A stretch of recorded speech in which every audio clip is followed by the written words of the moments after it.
Hi guys, Scott Woodward with you to talk about the New Zealand Warriors' chances in 2012. And of course the Warriors were last year's grand finalists and runner-up to Manly Warringah. And they're certainly one of the favourites to go one better and win the title in 2012. But I don't see a lot of change in things that we had in 2011 that would cause them to go that one extra step. The big problem that they had that they didn't have, that Manly had, was an organiser, a talker, a tactical kicker, and somebody who can get the back line moving. They don't have that. They've got some wonderful backs in Shaun Johnson, James Maloney, and the very promising young Tuimavave. May get a start at some stage during the year, but these guys, James Maloney and Shaun Johnson, are not of the ilk of Daly Cherry Evans, who can organise, talk and kick. And until the New Zealand Warriors can get such a player, I think they will struggle to win the title. They have a chance the year after that, where they've imported the former New Zealand halfback Thomas Leuluai. He will come and join the club, already signed, and he may very well be the guy who they're looking for. They've never lacked in talent, they've never lacked in speed and lacked in strength, but they've lacked in on-field intellect. And that's one of the things that got Manly home in the grand final. New Zealand lacked that. Let's just quickly run through the team that I think will be taking the field. They are absolutely overflowing with class fullbacks.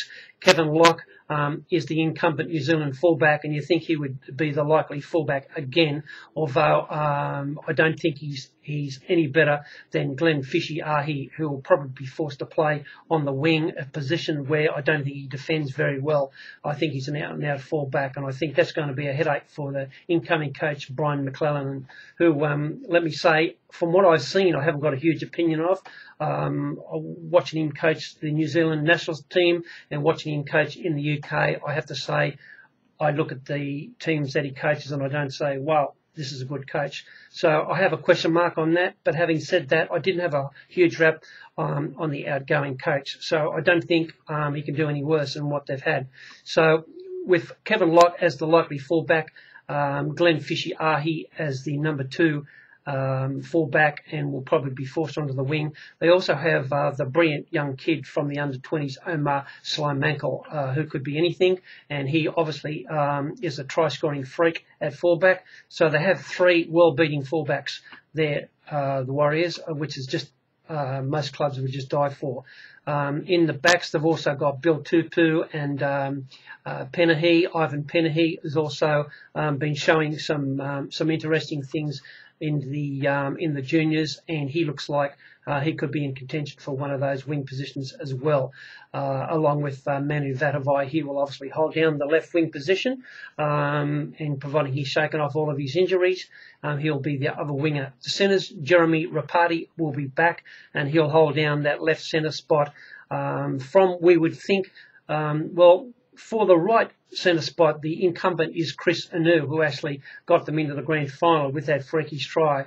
But really, the brilliant young kid, Konrad Hurrell, who was the leading try scorer for the centres and made the best team for the under-20s, Konrad Hurrell. He's an absolutely block-busting centre, and he's ready for first grade now, and I think he will be the right centre for the Warriors. So 2 blockbusters there with Ropati and Hurrell as the centres. Not quite sure what's going to happen with Hanu.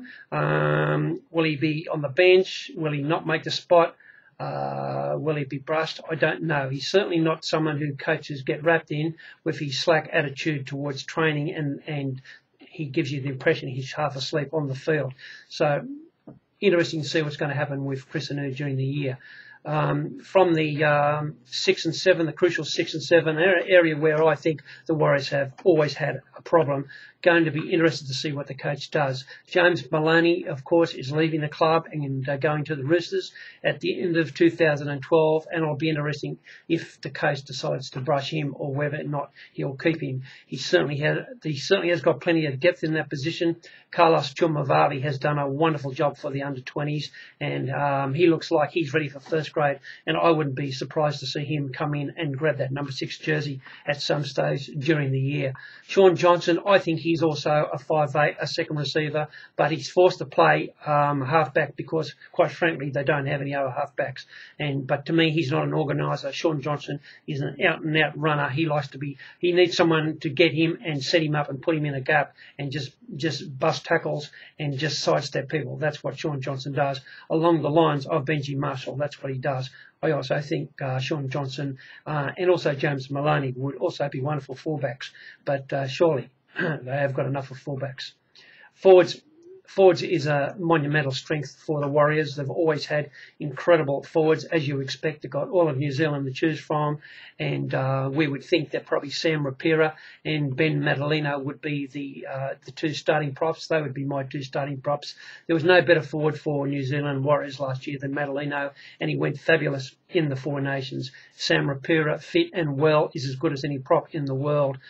They've also got Russell Packer, who will be in contention for a starting position there. Simon Mannering, the captain. Michael Luck, the 2 workers, will be in the second row with Feliti Mateo, who will cover that left side, I would think, for the Warriors. But they've got wonderful depth on the bench, including the brilliant Lewis Brown, who can play in any position. Ukuma Tai, Elijah Taylor, Jacob Lillyman, Siua, Sione, Lousi, Sam Lousi, guys like Ben Henry, just wonderful depth in the Warriors. So that's not going to be a problem, unlike the Melbourne Storm. Their problem is finding out an organiser, an on-field general. And if they can find that, if they can actually find somebody who can get them around the park and get the best out of the incredible talent in their side, they certainly can go one step further. But history says that they won't. I can't see anybody in their list who can talk them around into a premiership. As a matter of fact, I'm sure they'll be there or thereabouts because there's just so much talent in the side.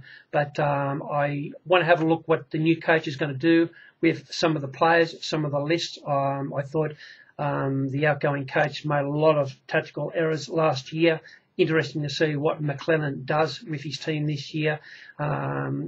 If you look at the previous coaches for the Warriors, we're talking about Ivan Cleary, Tony Kemp, Daniel Anderson, Mark Graham, Frank Endicott, and John Marnie. There's no one there that jumps out and I say, wow, aren't they a good coach? It's just an area that the Warriors have never, ever been good at recruiting a top coach. I don't know why. It's basically an entire country. If they get a good coach and they get that talent, the incredible talent that they have there in New Zealand, and they can get an on-field general, a go-to man in the New Zealand team. The New Zealand Warriors do not have a go-to man, and the New Zealand Test team do not have a go-to man. Benji Marshall was that go-to man, but he's not the organiser. He's also a guy that takes advantage of somebody who organises. So they need that organiser. That's going to be the biggest challenge for McLennan. I'll be interested to see who he picks at 1, interested to see who he picks at 6. One of the biggest strengths that they've got is their biggest on-field recruiter from the Titans. They've brought in Nathan Friend, and he's just one guy who you just pick every week. He will play 80 minutes. He's an absolute workaholic. He's dangerous with the ball, and I think he'll make a massive difference to the Warriors in terms of missed tackles. They can rack up a lot of mistakes and a lot of missed tackles, and I think Nathan Friend will help a lot with that. And I think the way he prepares for a game, a lot of that will rub off onto the Warriors. So he looks a wonderful in for them, and I'm sure that the Warriors will be there or thereabouts. I just can't have them going the extra step up and winning a premiership in 2012. But good luck if you're a fan. Cheers.